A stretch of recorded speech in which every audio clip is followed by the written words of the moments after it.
तो बजट 2026-27 की बात की जाए दोस्तों तो याद रखिएगा कि इस बार की जो सबसे बड़ी चीज निकल कर आई है कि वित्त मंत्री जी ने 9वीं बार अपना बजट पेश किया और कांजीवरम साड़ी पहनकर आई है। कांजीवरम साड़ी की बात करें तो दोस्तों ये तमिलनाडु का है, कांचीपुरम जीआई टैग मिला है ना। अब याद है कि वित्त मंत्री हमारी पिछले बार मधुबनी साड़ी, क्योंकि वहां इलेक्शन था, है ना। अब हो सकता है क्या कि तमिलनाडु में भी इलेक्शन होगा, तभी ये बराबर ऐसा ही होता है इनका। अब आइए चर्चा करते, एक नजर मारते हैं कि बजट 2026 संसद के लोकसभा में 1 फरवरी 2026 को रविवार को पेश किया गया, यानी कल वित्त मंत्री निर्मला सीतारमण ने अपना 9वां बजट पेश किया दोस्तों। कंटिन्यू लगातार 9वां बजट। थीम क्या रखा गया? थीम रखा गया दोस्तों developed India driven by 3 duties, 3 कर्तव्यों द्वारा संचालित विकसित भारत, ये इसका थीम है। थीम क्या है? विकसित भारत। 3 प्रमुख कर्तव्य है दोस्तों। क्या कर्तव्य रखा गया? कि आर्थिक विकास, इकोनॉमिक डेवलपमेंट, आकांक्षाओं और क्षमता निर्माण, है ना, तथा सबका साथ सबका विकास, ये इसका रखा गया, याद रखिएगा। ठीक है, क्लियर है। इसके बाद अब देखोगे तो जो टैक्स स्लैब है जो 2025-26 के बजट में था, इसमें कोई चेंजेज नहीं किया गया है, कोई चेंजेज नहीं किया गया है। अब देखोगे दोस्तों तो क्या क्या इसमें अमेंडमेंट हुआ, क्या क्या चेंजेज हुआ। नया आयकर अधिनियम जो न्यू इनकम टैक्स एक्ट है वो 1 अप्रैल 2026 से लागू हो जाएगा दोस्तों। चिकित्सा पर्यटन की बात करें तो 5 क्षेत्रीय चिकित्सा केंद्र स्थापित किए जाएंगे। राष्ट्रीय तंतु यानी नेशनल फाइबर मिशन लॉन्च किया गया ताकि रेशम, ऊन, जूट, मानव निर्मित जो फाइबर में आत्मनिर्भरता। चैंपियन एसएमई किया गया, एसएमई यानी जो स्मॉल स्केल इंडस्ट्रीज हैं, शीर्ष प्रदर्शन करने वाले एसएमईज को प्रोत्साहन देने के लिए 10,000 करोड़ का एसएमईज विकास कोष के यानी परफॉर्मिंग एसएमईज के लिए फंड रखा गया, याद रखिएगा। ठीक है, आ जाओ आगे दोस्तों। विरासत क्लस्टर बनाया गया, हेरिटेज क्लस्टर बनाया गया कि प्रौद्योगिकी उन्नयन के माध्यम से 200 विरासत औद्योगिक क्लस्टरों को पुनर्जीवित करने की योजना। ऋण सहायता में क्या आया कि आत्मनिर्भर भारत कोष के लिए अतिरिक्त 2,000 करोड़ की व्यवस्था किया गया है। और जो रेयर आप देखोगे अर्थ मेटल्स है, जिसके लिए अमेरिका ग्रीनलैंड को हथियाना चाह रहा है, भारत अब निर्भरता कम करना चाह रहा है दूसरे देशों पे। इसके लिए क्या किया गया कि सर जो रेयर अर्थ मेटल है, ओडिशा, केरल, आंध्र प्रदेश और तमिलनाडु में एक कॉरिडोर बनाया जाएगा। यानी वैसे राज्य जो बिल्कुल एक सीधे में आते हैं, ओडिशा की सीमा आंध्र प्रदेश है दोस्तों, आंध्र प्रदेश की सीमा तमिलनाडु से, तमिलनाडु की सीमा केरल से, वहां पे क्या बनाया जाएगा sir? Rare earth metals corridor बनाया जाएगा, याद रखिएगा। ठीक है, आ जाओ आगे। सर दिव्यांग जनों के लिए आप देखोगे तो आईटी और हॉस्पिटैलिटी में कार्य उन्मुख भूमिकाओं के लिए दिव्यांग जन कौशल योजना लाया गया है दोस्तों।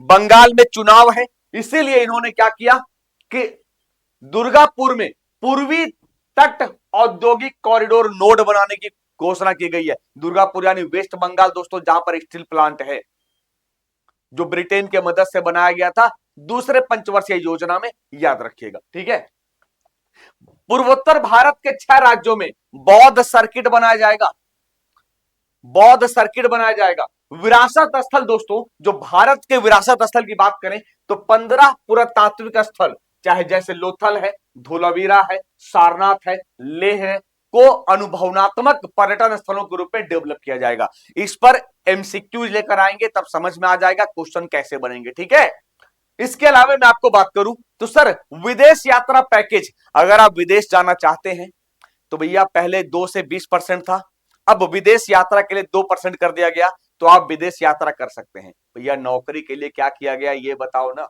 है ना। अब देखोगे दोस्तों कि माल ढुलाई गलियारे बनेंगे, जो पूरब से पश्चिम को जोड़ने का नया गलियारा। अब देखोगे पूरब से क्या, दंकुनी, जो वेस्ट बंगाल में दानकुनी बोलते हैं, सूरत पश्चिम से जोड़ने वाला नया गलियारा बनेगा, कॉरिडोर बनेगा।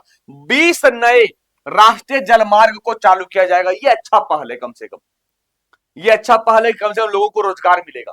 दोस्तों हाई स्पीड रेल की बात करें तो कितने कॉरिडोर? 7 नए गलियारे बनेंगे। क्या क्या? मुंबई पुणे, पुणे हैदराबाद, हैदराबाद चेन्नई, चेन्नई बेंगलुरु, दिल्ली वाराणसी, वाराणसी सिलीगुड़ी, हैदराबाद बंगलुरु। ठीक है दोस्तों, याद रखिएगा।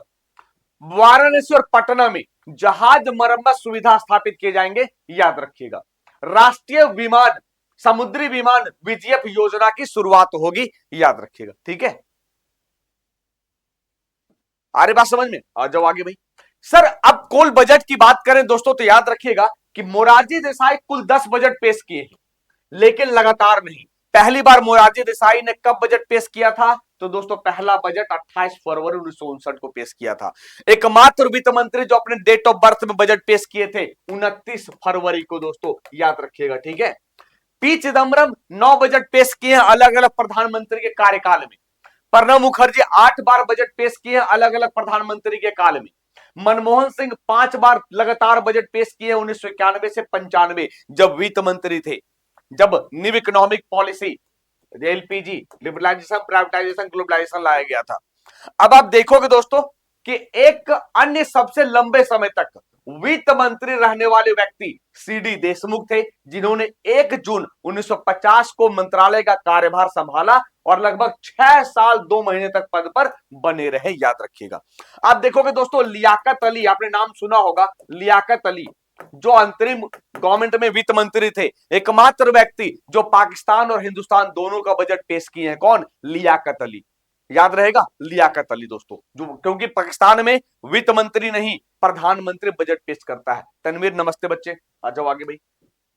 स्वतंत्र भारत का पहला केंद्रीय बजट किसने पेश किया? तो सर 26 नवंबर 1947 को देश के पहले वित्त मंत्री आर.के. शनमुखम चेट्टी द्वारा प्रस्तुत किया गया, दोस्तों याद रखिएगा। सर सबसे लंबे समय की बात करें, सबसे लंबे समय की बात करें तो भाषण देने का रिकॉर्ड किनका नाम है? निर्मला सीतारमण के नाम। स्वतंत्र भारत का सबसे लंबा बजट भाषण 1 फरवरी 2020 को दिया था इन्होंने, 2 घंटे 40 मिनट का। कितने? 2 घंटे 40 मिनट का।